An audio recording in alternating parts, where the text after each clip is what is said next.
I was in the store that day, watching people go about their business. It was a regular afternoon, nothing out of the ordinary. Customers walked in and out, some smiling, some rushing, and some quietly browsing. That's when I saw her, the girl. She looked out of place. Her clothes were old, a little tattered, and she clutched a small purse like it was all she had. Her hair was tied back, but strands fell over her face as though she hadn't had the chance to care for herself properly. She walked hesitantly, her eyes darting around like she was unsure if she even belonged there. I noticed the store manager, Mr. Johnson, watching the girl from the moment she walked in. He was a tall man, always impeccably dressed in a suit and tie, with a demeanor that exuded authority. He often spoke about maintaining the reputation of the store. And I knew what that meant. Anyone who didn't fit his vision of a proper customer wasn't welcome. As the girl wandered hesitantly through the aisles, his expression hardened.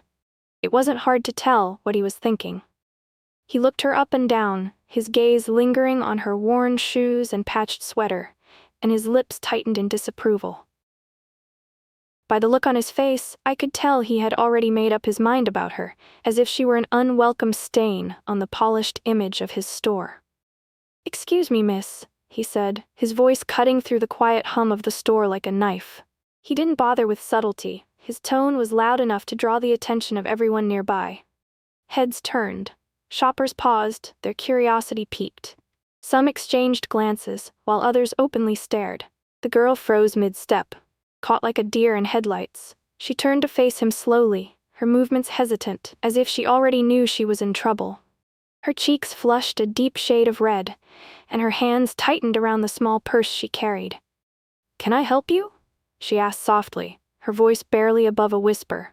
She tried to meet his gaze, but her eyes quickly dropped to the floor, her discomfort painfully obvious.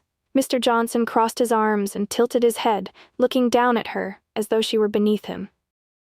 "This store isn't a charity," he said bluntly, his words cold and dismissive.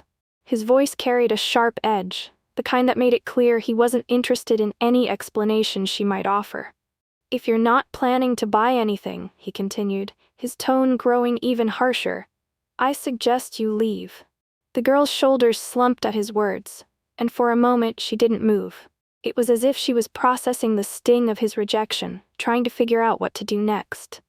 The room felt heavier, the silence thick with unspoken judgment from the bystanders who watched but said nothing. I couldn't help but feel a pang of unease as I watched the scene unfold. There was something deeply unsettling about the way he spoke to her, as if her worth was determined solely by her ability to spend money. The girl looked like she wanted to disappear, her face a mixture of embarrassment and quiet sadness. The girl's face fell almost instantly, her faint glimmer of hope extinguished by the manager's harsh words. She looked startled, as though the weight of everyone's stares was crushing her. For a moment she opened her mouth to respond but hesitated, fumbling with her words like they were slipping through her fingers. I just wanted to look around," she stammered finally, her voice trembling. It was the kind of tone that carried both an apology and a plea. "I wasn't planning to cause any trouble," she added, her words nearly drowned out by the quiet murmurs spreading among the other customers. Mr. Johnson's expression didn't soften. If anything, it grew sterner. He crossed his arms tightly over his chest, his posture rigid and unyielding. "Look around somewhere else," he said, his voice as cold as steel. "We have paying customers here." The finality in his words left no room for discussion, and his gaze lingered on her like a gavel hitting a courtroom bench. His tone made it abundantly clear what he thought of her. She wasn't worth his time. I couldn't take my eyes off the girl. Her fingers clutched her small purse even tighter, as though it was her only anchor in a storm of humiliation. Her eyes, once darting around the room with a mix of curiosity and nervousness, now fixed on the floor, her shoulders hunched forward slightly, her body language screaming defeat. "I didn't mean to offend anyone," she whispered, her voice barely audible. The words fell from her lips like a fragile apology, directed more at the room than at Mr. Johnson himself. She paused, as if waiting for anyone, to say something, to step in and defend her. But the silence stretched on, thick and suffocating. She swallowed hard, nodding more to herself than to anyone else. "I'll leave," she said finally, her tone heavy with resignation. Her voice cracked slightly, betraying the effort it took to maintain even a shred of composure. As she turned to go, her steps were slow and deliberate, each one carrying the weight of the unspoken judgment that had filled the room. I caught a glimpse of her face, and it stayed with me. Her eyes glistened, but no tears fell, as though she had mastered the art of holding them back in public.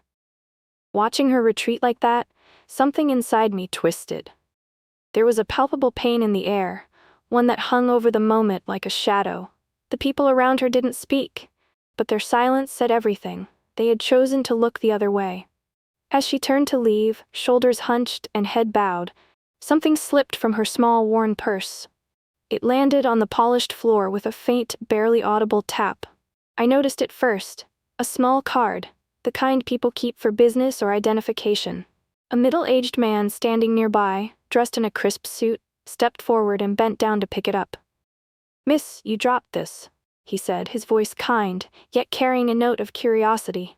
He extended the card back to her, but paused mid-motion, his eyes flicking over the text printed on it. At first, I thought he might simply be startled by something mundane, like an unusual name or title. But his expression shifted so dramatically. His eyes widened, his mouth fell open slightly, and a look of disbelief took over his face, that it was clear this was no ordinary card. "Wait," he said, his voice louder now, trembling with a mix of surprise and incredulity. He stared at the girl, his hand frozen in the air, still holding the card. Are you Amelia Parker?" The room seemed to hold its breath. Conversations stopped, the quiet murmurs of other customers fading into an almost eerie silence. All eyes turned to her again, but this time, the looks were not judgmental. They were curious, even shocked.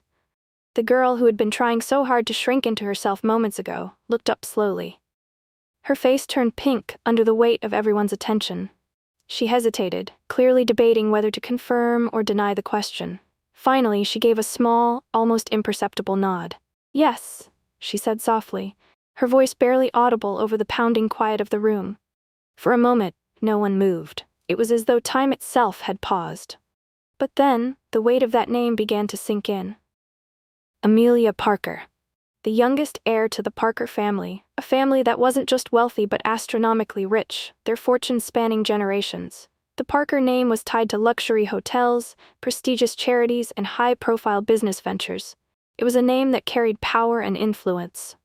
Mr. Johnson, who had stood with such authority mere moments ago, now looked as though the ground beneath him had shifted. His face went pale, and his mouth opened and closed soundlessly, like a fish gasping for air. His posture, once proud and dismissive, crumbled into something resembling panic. The realization rippled through the room like an electric current. Customers who had been silently watching exchanged wide-eyed glances, whispering to one another. Someone muttered, "Amelia Parker? Here? Dressed like that?" I could see the gears turning in Mr. Johnson's mind. He had just humiliated one of the most powerful and influential figures in the country, a fact he had clearly not realized until now. His hand reached up to tug nervously at his tie, and a bead of sweat glistened on his forehead. "Miss Parker," he stammered finally, his voice trembling. I didn't recognize you. I'm so sorry if I offended you in any way." But Amelia didn't respond right away. Her face was calm, but there was a sadness in her eyes that hadn't been there before. It wasn't the kind of sadness born from embarrassment, but from something deeper. Disappointment. The store fell into an almost unnatural silence, the kind of silence where you could hear a pin drop, heavy with the weight of realization. Mr. Johnson, usually so composed and confident, stood frozen in place. His jaw slackened, his face now ghostly pale, and his eyes darted nervously between Amelia and the onlookers who were all waiting to see what would happen next. "Miss Parker," he began, his voice shaky and almost unrecognizable compared to the sharp, commanding tone he had used earlier. "I didn't recognize you," he stammered, fumbling over his words. The authority he once wore like a badge had vanished entirely, replaced by a desperate attempt to recover from his mistake. "I'm so sorry if I offended you," he continued, his tone now bordering on pleading. His hands gestured slightly as if trying to explain himself, though the words wouldn't come. Amelia's expression remained calm, but her faint smile didn't reach her eyes. There was something deeper in her gaze, sadness, maybe even disappointment. She tilted her head slightly, studying him, her silence making him squirm even more. Finally, she spoke, her voice soft but steady, carrying a quiet strength that commanded the room. "You didn't recognize me because you judged me by my appearance," she said, her words landing like a gentle yet unyielding rebuke. Mr. Johnson flinched slightly, as though her statement had struck a nerve. "You assumed I didn't belong because I didn't look like your usual customer," she continued, her voice unwavering. She glanced around the store, her eyes briefly meeting those of the onlookers who now watched her with a mixture of awe and guilt. "But I wonder, what exactly is a usual customer supposed to look like?" The question hung in the air, unanswerable yet piercing. Mr. Johnson opened his mouth as if to respond but closed it again, his words failing him. Amelia took a small step forward, her posture still relaxed, but her presence commanding the room effortlessly. "If I hadn't dropped that card," she said, her tones softer now, almost introspective, "would you have ever treated me with respect? Or would I have been just another person you deemed unworthy of being here?" Her words were like a mirror, forcing everyone in the room, including Mr. Johnson, to confront their own biases. The tension in the air was palpable, and I could feel the weight of her message pressing down on everyone present. Mr. Johnson's shoulders slumped slightly, his earlier arrogance now entirely gone. "Miss Parker," he said again, his voice barely above a whisper. I'm truly sorry. I was wrong to judge you. Please, allow me to make this right." But Amelia simply shook her head, her faint smile returning. "It's not about making it right for me," she said. "It's about understanding that every person who walks through these doors deserves kindness and respect, whether they look like they belong or not." Her words struck deep, not just for Mr. Johnson but for everyone listening. I noticed a few customers nodding quietly, their earlier curiosity replaced by something closer to admiration. Amelia's calm but firm demeanor had turned what could have been a moment of shame into a powerful lesson. Her words hit the room like a wave. She looked around at everyone watching. "I dressed this way today on purpose," she continued. "I wanted to see how people would treat me if they didn't know who I was. And now I know." Mr. Johnson's face burned with embarrassment. He opened his mouth to apologize again, but she raised her hand. "I don't need an apology," she said firmly. "What I need is for you to treat everyone who walks through that door with respect, no matter how they look. Everyone deserves kindness." With that, she walked out, leaving the store in stunned silence. But before she left completely, she turned back and handed a check to a young mother who had been quietly shopping with her kids. "For your groceries," she said with a kind smile. The mother's eyes filled with tears as she accepted it, and Amelia walked away, her head held high. After she left, the atmosphere in the store changed.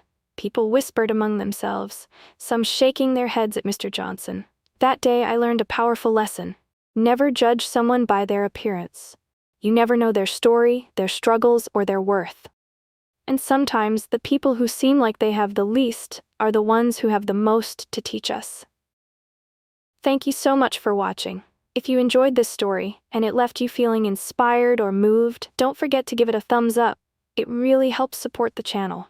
We'd love to hear your thoughts, so feel free to leave a comment below and share what resonated with you most. Your feedback and insights mean a lot to us. And if you haven't already, hit that subscribe button and turn on the notification bell so you won't miss any of our upcoming stories filled with emotions, lessons, and inspiration. Lastly, if you think someone else would enjoy or benefit from this story, please don't hesitate to share it with your friends and family. Together, we can spread positivity and spark meaningful conversations. Thank you for being a part of our community. Your support means everything.